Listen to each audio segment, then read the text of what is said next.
Hello friends, welcome to my channel. இன்னைக்கு நான் பரங்கிக்காய் வெள்ளை குழம்பு எப்படி பண்ணணும்னு காமிக்க போகிறேன்.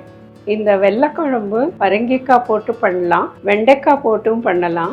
இன்னைக்கு நான் பரங்கிக்காய் வெள்ளை குழம்பு பண்ண போகிறேன். இதில் வெங்காயம் போட்டும் பண்ணலாம், போடாமையும் பண்ணலாம். நான் இன்னைக்கு கொஞ்சம் ஒரே ஒரு வெங்காயம் போட்டு வெள்ளை குழம்பு பண்ண போகிறேன். இது ரொம்ப டேஸ்டியாக இருக்கும். யாருக்கு இனிப்பு பிடிக்குமோ அவ ரியலி ரொம்ப என்ஜாய் பண்ணுவான். இதை சுட சுட சாதத்தோட கொஞ்சம் நெய் போட்டுண்டு அதோட இதை மிக்ஸ் பண்ணி இதோட பொட்டேட்டோ ஃப்ரை இல்லை வேற ஏதாவது கறி, தேங்காய் போட்ட கறி, அப்பளம், படம் இதோட ரொம்ப நல்லா இருக்கும், ரொம்ப அமிர்தமா இருக்கும். நீங்க எல்லாரும் பண்ணி பாருங்க. பிடிச்சதுன்னா லைக் பண்ணுங்க, ஷேர் பண்ணுங்க, सब्सक्राइब பண்ணுங்க. मेरे सभी दर्शकों को लक्ष्मी's किचन में बहुत बहुत स्वागत है. आज मैं आपको एक कटकी मीठी साउथ इंडियन स्टाइल में एक सांबार कैसा बनाना सिखाऊंगी. ये सांबार में मेनली हम कद्दू से बनाए, कद्दू से बना सकते हैं या भिंडी से भी बना सकते हैं. आज मैं कद्दू 1/4 किलो की कद्दू से मैं बना रही हूँ. इसके साथ स्वाद के लिए एक प्याज भी ली हूँ. प्याज यूज कर सकते हैं, बिना प्याज के भी बना सकते, कभी भी स्वादिष्ट होता है. और ये सांबार बिना दाल की बनती है, इस वजह से बनाने के बाद 1 या 2 दिन रख के भी खा सकते हैं. खट्टा, मीठा, नमक, मिर्च ये सभी स्वाद होने के वजह से ये बहुत टेस्टी होता है. और जिनको मीठा पसंद है उन्हें बहुत पसंद आएगा. और इसे आप गरम गरम चावल के ऊपर डालकर 1 चम्मच घी डाल के अच्छे से मिलाकर इसे पोटैटो फ्राई या और कोई सब्जियां या नहीं तो पापड़, बडियम, फ्राइम्स किसी के साथ भी खा सकते हैं. बहुत टेस्टी होता है और आप ये ज़रूर बना के देखिए. यदि आपको पसंद आया तो लाइक करिए, शेयर करिए और मेरे चैनल को सब्सक्राइब करना न भूलिए.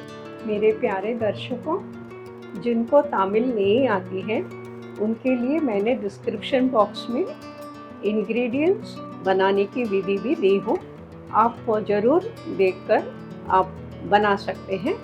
आप बनाकर मुझे कमेंट बॉक्स में कमेंट करिए. பரங்கிக்காய் வெங்காயம் வெள்ளை குழம்பு பண்ணுறதுக்கு என்ன சாமான்லாம் வேணும்னு பார்க்கலாம். பரங்கிக்காய் நீட்ட வாக்கில் கட் பண்ணி வச்சுருக்கேன். இது 1/4 கிலோ பரங்கிக்காய் நான் வாஷ் பண்ணி ரெடியாக வச்சுருக்கேன். ஒரே ஒரு வெங்காயம் நீள வாக்கில் நீட்டமாக கட் பண்ணி வச்சுருக்கேன். ஒரு லெமன் சைஸ் புளியை எடுத்து அது 1.5 டம்ளர் தண்ணியில் ஊற வச்சு வச்சுருக்கேன். தாளிச்சு கொட்டை, 2 டேபிள் ஸ்பூன் நல்லெண்ணெய், 1 டீஸ்பூன் கடுகு, 1/2 டீஸ்பூன் வெந்தயம், கொஞ்சம் கருவேப்பிலை, 2 வரமிளகா, 2 பச்சை மிளகா நீட்ட வாக்கில் கீறி வச்சுருக்கேன். இப்போ பரங்கிக்காய் வெள்ளை குழம்பு எப்படி பண்ணலான்னு பார்க்கலாம். நான் கேஸ் ஏற்றிட்டு வாண்டி போட்டிருக்கேன். எண்ணெய் விடுவேன். எண்ணெய் காஞ்ச அப்புறமா கடுகு போடுறேன், வெந்தயம், பச்சை மிளகா, வரமிளகா, கருவேப்பிலை,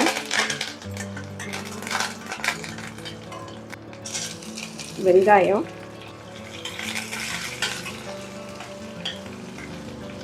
வெங்காயம் வதங்கிட்டு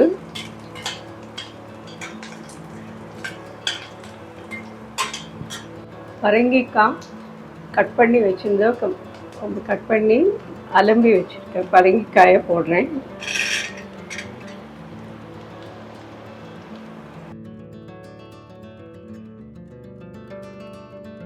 இதில் கரைச்சி வச்சுருக்கிற புளி ஜலத்தை இதில் விடுறேன். சாம்பார் பொடி,